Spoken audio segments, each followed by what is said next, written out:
Hey everyone, in this video we will discuss about depression. पिछली video में हम लोग मूड डिसऑर्डर के टाइप्स को डिस्कस किए थे जिसमें हम लोग मेनिया के बारे में पढ़ चुके हैं। अब नेक्स्ट टाइप क्या है? डिप्रेशन। तो सबसे पहले देखते हैं डिप्रेशन होता क्या है। Depression is a constant feeling of sadness and loss of interest which stops you from doing your normal activities. मतलब परसिस्टेंट टाइम के लिए, बहुत ज़्यादा टाइम के लिए अगर कोई सैड है, किसी चीज़ में उसको इंटरेस्ट ही नहीं आ रहा है, तो उसको हम क्या कह सकते हैं? डिप्रेशन कह सकते हैं। नेक्स्ट अब हम इसके देखते हैं टाइप्स। सबसे पहले टाइप क्या है? डिसथाइमिक डिप्रेशन। ये कैसा होता है? ये बहुत लॉन्ग टाइम के लिए रहता है, लेकिन इसके जो सिम्टम्स है वो कैसे होंगे? लेस सीवियर होंगे, मतलब एकदम ज़्यादा सीवियर सिम्टम्स उसमें दिखाई नहीं देते हैं। अगला टाइप क्या है? Situational depression. Evolves from life circumstances. Situation का मतलब ही क्या है? अगर कुछ इवेंट हुआ है तब, जैसे कि अगर फैमिली में किसी की डेथ हो गई या फिर उसको अनएम्प्लॉयमेंट हो गया, अचानक से जॉब चला गया, उस सिचुएशन की वजह से अगर पेशेंट डिप्रेशन में जाएंगे तो उसको क्या बोलेंगे? Situational depression. नेक्स्ट कौन सा टाइप है? Psychotic depression. It is marked by intense mood swing, loss of contact with reality, delusion and hallucination. ये बहुत ही मतलब इंटेंस मूड स्विंग, इसमें पर्सन का मूड बहुत जल्दी जल्दी चेंज होगा, उसका मतलब ऐसे रियलिटी से कोई संबंध ही नहीं रहेगा, वो डेल्यूजन्स में चला जाएगा। डेल्यूजन का मतलब क्या होता है? फॉल्स बिलीफ, जैसे कि वो खुद को महान समझेगा, सब मेरे बारे में साजिश कर रहे हैं ऐसा सोचेगा। और हेलुसिनेशन का मतलब क्या होता है?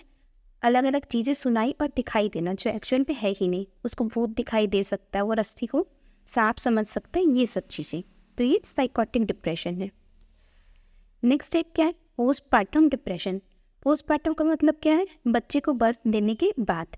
तो ये विमेन में कब होता है? जब वो बर्थ दे देती है ना, तो कई बार उनको फील होता है कि मेरे बॉडी से ना कुछ ऐसे रिमूव हो गया है, अब बच्चा बाहर आ गया, 9 मंथ से उसको कैरी किया है, तो उसको ना एकदम अधूरा सा फील होता है, तो इस वजह से उन लोग डिप्रेशन में चले जाते हैं।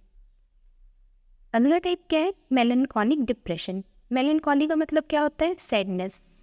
तो इसमें क्या बोल रहे हैं? It is marked by loss of pleasure in all activities. जो एक्टिविटीज़ में उसको पहले मज़ा आता था, अब उन चीज़ों में उसको मज़ा नहीं आएगा, तो उस चीज़ को क्या बोलेंगे? मेलनकॉनिक डिप्रेशन। नेक्स्ट टाइप क्या है? Catatonic depression. Major form of depression where person is mute and almost ट्रिपुरस।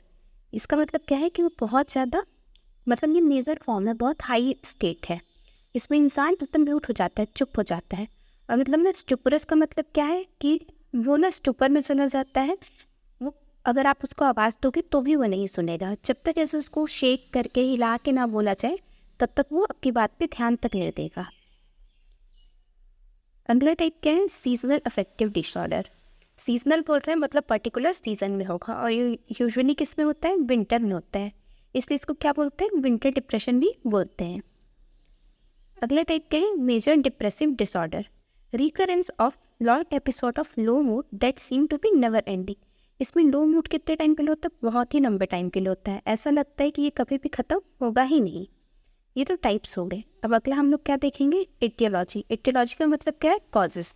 तो सबसे पहला कॉज क्या बोलता है? Biological theories. तो इसमें सबसे फर्स्ट हम लोग देखते हैं neurochemical. Depression occurs when level of norepinephrine and serotonin are decreased। जो हार्मोन नॉन एपिनेफ्रिन और सीरोटोनिन है, अगर इनका अमाउंट कम हो जाता है तो फिर डिप्रेशन हो सकता है। नेक्स्ट थ्योरी क्या बोलते हैं? Genetic theory. जेनेटिक थ्योरी में क्या होता है कि अगर आइडेंटिकल ट्विंस हैं तो वे होने के चांसेस कितने हो जाएंगे? 40 to 70%।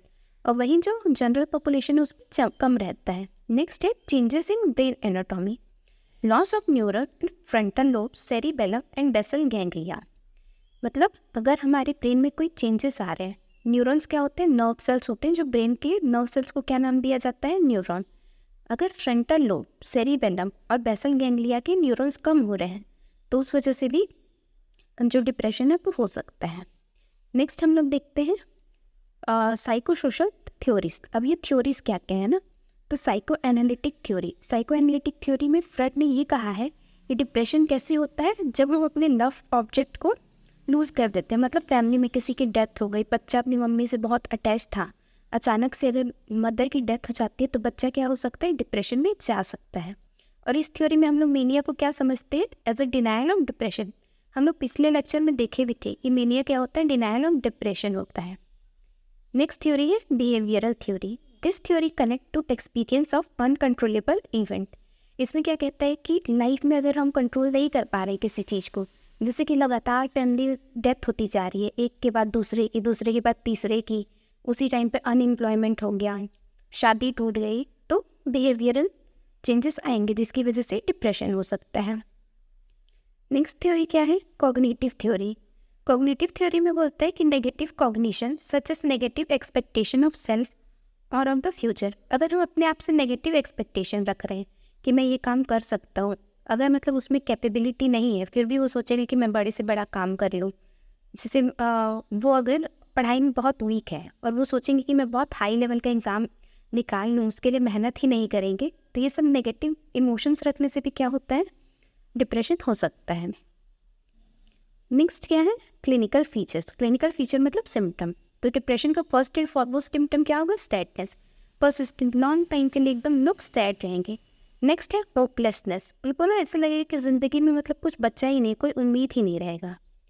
सुसाइडल थॉट्स, उनको ऐसे लगेगा कि मेरे को अपना लाइफ ख़त्म कर देना चाहिए, मेरे से कुछ नहीं हो पाएगा। नेक्स्ट है रिटार्डेशन, मतलब उन लोग बहुत धीरे धीरे कोई भी काम करेंगे, बहुत धीरे धीरे बोलेंगे, मतलब उनको ना बॉडी अच्छा ही नहीं लगते रहता है अंदर से, इसलिए उन लोग कुछ भी अच्छे से कर नहीं पाते हैं। नेक्स्ट है लोनलीनेस। वो लोगों के बीच में भी रहेंगे ना तो उनको एकदम ऐसे लोनली, अकेला अकेला सा लगेगा। ये सारे साइन एंड सिम्टम्स थे। नेक्स्ट अब हम लोग देखते हैं डायग्नोसिस। डिप्रेशन का डायग्नोस कैसे करेंगे? तो सबसे पहले है साइकोलॉजिकल टेस्ट। साइकोलॉजिकल टेस्ट में क्या आता है? Back depression inventory. Back depression inventory ना एक क्वेश्चनर टाइप का होता है, उसमें बहुत सारे क्वेश्चंस रहते हैं, उसको टिक करने के बाद हम लोग कितना सीवियर है डिप्रेशन उसका पता लगा सकते हैं। नेक्स्ट क्या डायग्नोसिस में? डेक्सामीथासोन सप्रेशन टेस्ट। डेक्सामीथासोन क्या होता है? कॉर्टिकोस्टेरॉइड होता है। तो अगर हम लोग इसको पेशेंट को देते हैं तो इसके बाद जो कॉर्टिसोल हार्मोन है वो क्या हो जाना चाहिए था? सप्रेस हो जाना चाहिए था। पर अगर सप्रेस नहीं होता है तो ये किसका सिम्टम है? डिप्रेशन का। और कैसे डायग्नोस कर सकते हैं? Based on ICD-10 criteria. ICD-10 criteria के अकॉर्डिंग सारे डिसीजेस को कैटेगरीज में रखा गया है। तो अगर ICD-10 के अकॉर्डिंग देखेंगे तो डिप्रेशन को के सिम्टम्स से हम लोग पता लगा सकते हैं। अब नेक्स्ट हम लोग देख लेते हैं ट्रीटमेंट क्या क्या है। तो सबसे पहले है साइकोफार्माकोलॉजी, मतलब क्या क्या मेडिसिन यूज़ किए जाते हैं। तो इसमें क्या देखते हैं? Selective serotonin reuptake inhibitor. हम लोग देखे थे ना कि सीरोटोनिन का अमाउंट डिक्रीज हो जा रहा था, इसलिए डिप्रेशन कॉज हो रहा था। तो इसीलिए सीरोटोनिन रीअपटेक इनहिबिटर, उसको सीरोटोनिन को ही जो इनहिबिटर है वो रीअपटेक करने में हेल्प करता है। इसके अंदर क्या आता है? सिटालोप्रेम, फ्लुओजेंटिन। नेक्स्ट मेडिसिन क्या है? Tricyclic anti depressant. इसमें क्या आता है? एमिट्रिप्टिलिन, इमिप्रामिन। और नेक्स्ट क्या है? Monoamine oxidase inhibitor. इसके अंदर क्या आता है? फेनेलर्जिन। ये सब ड्रग्स के बारे में, इनके एक्शन के बारे में हम लोग अलग से वीडियो बनाएंगे, उसमें आप इसके एक्शंस को जान सकते हैं। नेक्स्ट ट्रीटमेंट मॉडलिटी क्या है? Physical theories. फिजिकल थेरेपीज में क्या क्या आते हैं? Light therapy. हम लोग देखे थे ना विंटर डिप्रेशन हो रहा था पेशेंट को, तो उसको ट्रीट करने के लिए हम लोग क्या कर सकते हैं? पेशेंट को आर्टिफिशियल लाइट में एक्सपोज करते हैं। इसको क्या भी बोलते हैं? फोटोथेरेपी भी कहा जाता है। पेशेंट को लाइट में रखा जाता है ताकि डिप्रेशन क्या हो? रिलीव हो सके। नेक्स्ट थेरेपी क्या है? Electroconvulsive therapy. इलेक्ट्रोकन्वल्सिव थेरेपी में इलेक्ट्रॉन्स की हेल्प से पेशेंट को क्या दिया जाता है? झटका दिया जाता है, शॉक दिया जाता है, जिससे उसका ब्रेन जो है वो स्टिमुलेट हो सके।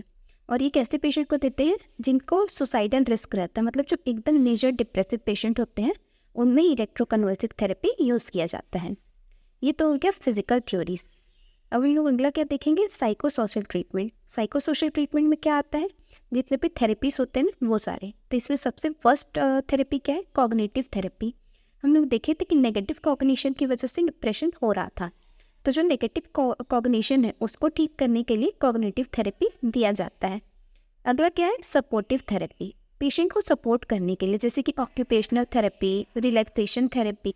तो अगर पेशेंट किसी ऑक्यूपेशन में इन्वॉल्व हो जाएगा, मतलब कुछ काम करने लगेगा या डीप ब्रीथिंग एक्सरसाइज करेगा, कुछ एंटरटेनमेंट वाला काम करेगा, तो वो फिर उसका सैडनेस कम हो जाएगा।